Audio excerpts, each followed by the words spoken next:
Baik, kita lanjutkan ke materi selanjutnya ya, yaitu distribusi probabilitas menerus atau dalam bahasanya adalah distribusi probabilitas kontinu. Tadi sebelumnya ada discrete, sekarang kontinu. Oke, kita mulai dari yang pertama. Seperti biasa untuk distribusi uniform. Distribusi uniform seragam menerus kontinu. Distribusi seragam menerus merupakan distribusi yang paling sederhana, sama ya. Jadi uniform untuk discrete maupun kontinu ini itu yang paling sederhana. Karakteristik distribusi ini adalah fungsi kepadatan datar, fungsinya sama. Fungsi kepadatan dalam interval A, B secara matematis dinyatakan sebagai berikut. Fx titik 2 A, B sama dengan 1 dibagi B min A. Nah, jadi bedanya adalah pada saat discrete tadi ini tidak ngomongin interval ya. Jadi ngomonginnya adalah X-nya adalah 0, 1, 2, 3, 4, 5 dan seterusnya. Tetapi kepada distribusi uniform yang kontinu itu X-nya berada di interval A sampai B. Jadi perbedaannya cukup signifikan di sini. Contohnya adalah bila ruang konferensi dapat digunakan tidak lebih dari 4 jam. Oke ya, tidak lebih dari 4 jam. Diasumsikan bahwa lama waktu konferensi memiliki distribusi seragam. Jadi tentukan fungsi kepadatannya adalah seperempat. Kenapa? Ya karena hanya hitungannya jam ya, 0 jam, 1 jam, 2 jam, 3 jam, 4 jam. Tidak boleh lebih dari 4 jam. Jadi 0 sampai 4 hitungannya sama seperempat. Tapi selain itu 0. Berarti kalau lebih dari 5 jam, untuk 5 jam atau 4,1, 4,2, 4,3 dia sudah 0. Kemudian berapa probabilitas bahwa waktu konferensi paling tidak 3 jam. Nah, di sini ada tulisan paling tidak 3 jam. Berarti asumsi kita lebih dari 3 jam, tapi kurang dari 4 ya. Ya, karena maksimal tidak lebih dari 4 jam. Maksimal 4, paling tidak 3 jam. Berarti peluang X lebih besar sama dengan 3. Nah, kalau kontinu ini kita gunakannya bukan sigma ya, bukan penjumlahan, tapi lebih ke integral. Sudah ya, kalian sudah belajar integral. Jadi mintanya adalah 3, maksimalnya 4. Berarti 3 sampai 4, kemudian seperempat dx. Nah, ini kalau dihitung beneran, nanti hasilnya adalah seperempat. Selanjutnya untuk rata-rata dan variansi dari distribusi uniform adalah mu-nya A plus B per 2, sigma kuadratnya adalah B min A kuadrat per 12. Ini nggak perlu tahu kalian dari mana, tapi intinya sama sebenarnya. Jadi kalian cuma tinggal ambil saja ya, untuk mu-nya adalah sekian, sigma kuadratnya adalah sekian. Lalu kemudian distribusi yang paling sering umum nanti akan kalian pakai adalah distribusi normal. Distribusi probabilitas menerus yang paling penting adalah distribusi normal. Secara grafiknya ini bagus. Dia hanya membentuk sebuah pegunungan ya, gunung seperti ini dengan titik tengahnya adalah mu, rata-ratanya itu di tengah. Jadi grafik fungsi terbaik adalah grafik yang rata-ratanya itu memiliki frekuensi terbanyak. Oke, distribusi normal sering disebut dengan distribusi Gauss. Secara matematis, distribusi normal tergantung dari dua variabel, yaitu mu dan deviasi standar. Kalau tadi sigma kuadrat itu variansi, kalau sigma saja tulisannya adalah deviasi standar. Jadi mu-nya adalah di tengah, deviasi standarnya adalah jarak dari mu ke penyebarannya. Fungsi kepadatan, nah fungsi kepadatan adalah f-nya ya, fx-nya adalah, nah di sini kita gunakan sebuah minimal kalian tahu seper sigma akar 2pi eksponensial atau E pangkat sebenarnya. E pangkat min setengah X min mu per sigma dikuadratkan. X-nya dari min tak hingga sampai tak hingga. Ya, jadi menandakan bahwa X-nya itu boleh berapapun, Pi-nya adalah 3,14. Maka notasinya kita namakan normal, rata-ratanya adalah mu, deviasi standarnya adalah sigma. Itu dinamakan distribusi normal. Nah, lalu selanjutnya normalnya standar. Kita namakan distribusi normal standar. Itu kalau mu-nya 0, kemudian sigmanya 1. Jadi cukup diganti. Kalau mu-nya diganti 0, sigmanya diganti 1, maka disebut distribusi normal standar dan ditulis N 0,1. Artinya nanti fungsi yang ini nih, fungsi yang ini kelihatan ya, fungsi yang ini ya, fungsi yang ini nanti kita tuliskan bahwa sigmanya adalah 1, mu-nya adalah 0, ini adalah 1. Jadi gimana nanti hasilnya? Ini cukup seperti ini, min setengah S kuadrat. Kenapa S? Ini X, ini S. Jadi cukup mengganti X sama S saja. Ya, fungsi kepadatannya adalah seperti ini. Notasi khususnya adalah apa ini? Sigma S ya. Biasanya digunakan untuk menandakan fungsi distribusi variabel normal. Ya, Fs sama saja, di mana S berdistribusi N normal, mu-nya 0, penyebarannya 1. Kalau kita mau membaca, itu seperti ini. Probabilitasnya P, N-nya 0,1, itu begini. Fungsi kepadatan normal standar. Jadi tengah-tengahnya 0, nanti pinggir kanan kirinya itu sama, 1, 1. Oke, ini hanya penjelasan saja dengan merujuk gambar di atas. Maka sebaliknya nilai variansinya seperti ini. Oke, nah di sini nanti kita akan mencoba ya. Kita coba 0,0 itu 0,5. Kita cek ya di gambarnya. 0,0 kan di sini. Ya, berarti kalau di sini yang diarsir itu nggak melebihi ini. Kalau nggak melebihi ini artinya setengahnya kan.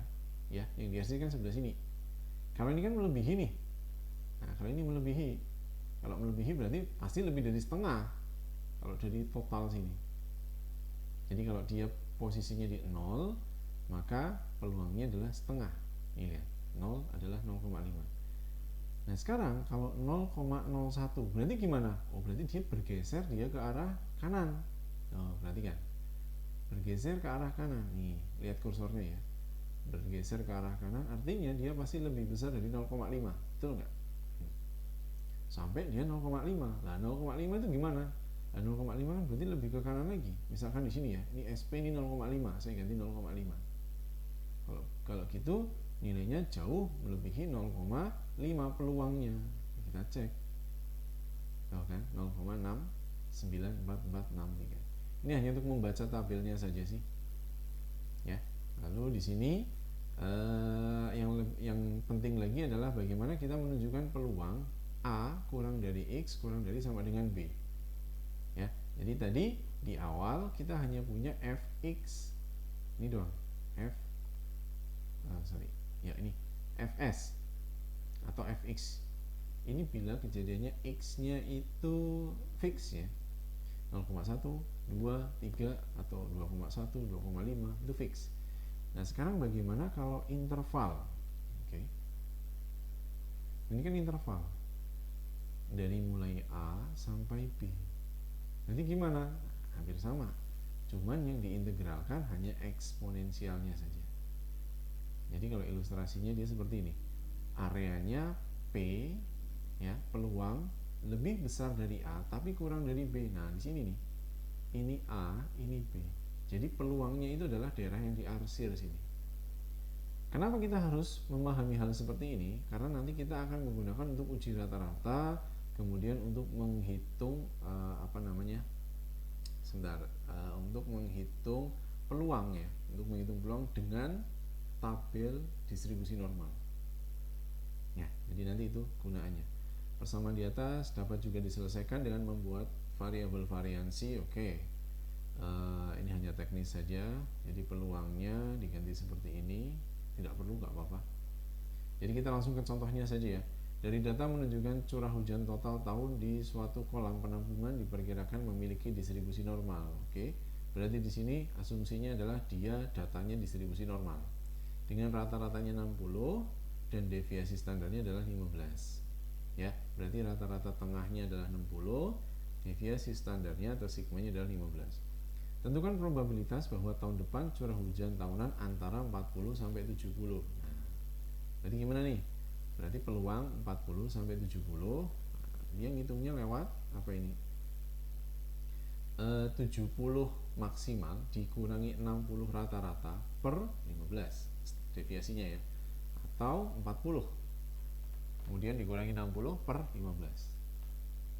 Oke, ketemunya adalah apa ini, sigma 0,67 dan sigma min. Nah kalau min gimana? Kalau min 1 min 1,33. Oh berarti 1 dikurangi sigma 1,33 dari tabel. Nah kalian sudah tahu belum ada tabel distribusi normal? Kalau belum, nanti kita akan ngobrol, nanti akan saya sampaikan di LMS selanjutnya ya. Jadi dari tabel diperoleh bahwa jadi peluangnya 0,6568. Ini nggak ada di kalkulator kalau nggak salah, hanya ada di tabel. Jadi kayak gini tuh di tabel. Kalau mau kalkulator itu kalkulator yang saya nggak tahu sih, Excel atau apa, agak sedikit canggih, tapi kayaknya kalkulator biasa dia tidak ada.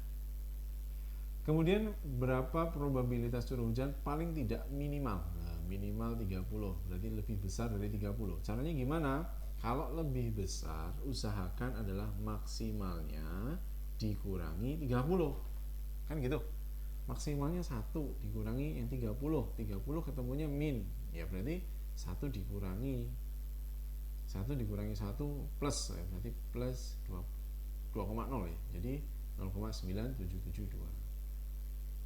Kemudian tentukan nilai curah hujan tahunan bila distribusi kumulatifnya. Oke, ini nggak perlu dulu. Oke, contoh struktur cangkang ditopang oleh 3 tiang seperti ditunjukkan pada gambar berikut. Walaupun beban tiap atap dari atap dapat diperkirakan dengan tepat, namun kondisi tanah tidak bisa diprediksi dengan tepat. Nah, asumsikan bahwa pondasi rho A, rho B, rho C adalah variansi normal bebas dengan rata-ratanya ini, koefisiensi variansi 20% ya. Oke, berapa probabilitas maksimum penurunan? Kalau ini lebih ke contoh ya. Tapi intinya adalah distribusi normal ini dia menandakan bahwa ada sebuah data yang kalau kita buat polanya dia itu akan bagus. Bagusnya adalah mu-nya di tengah dan kapasitas mu itu adalah rata-rata ya, rata-rata itu banyak dan penyebarannya dia merata gitu ya. Jadi ini lebih dikhususkan untuk itu terlebih dahulu, belum ke sini. Oke, kemudian untuk yang selanjutnya adalah distribusi logaritmik normal. Loh, bedanya apa? Sama-sama normal, tapi yang normal nanti adalah lognya. Jadi kalian punya data, kalau datanya normal langsung pakai distribusi normal. Tapi kalau datanya tidak normal itu maksudnya gimana? Tidak normal itu kalau varian mu-nya tidak di tengah dan standar deviasinya ya tadi ya itu tidak sama, tidak satu, maka dia tidak dinamakan normal apa tadi namanya. Nah, normal standar gitu ya. Kalau misalkan nanti kok nolnya berada di sebelah kiri, jadi kayak sebuah pegunungan, dia kiri tinggi tapi nanti yang kanan dia landai, nah itu berarti tidak normal.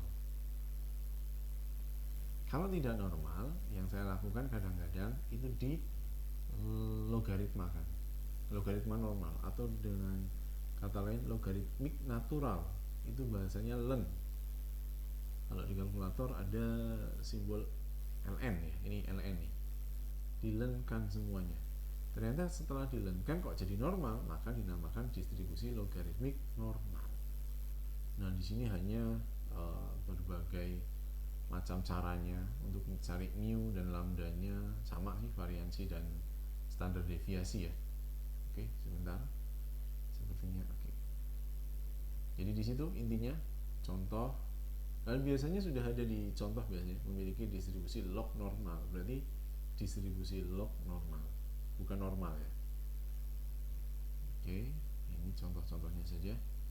Saya kira tidak terlalu sampai dalam seperti ini.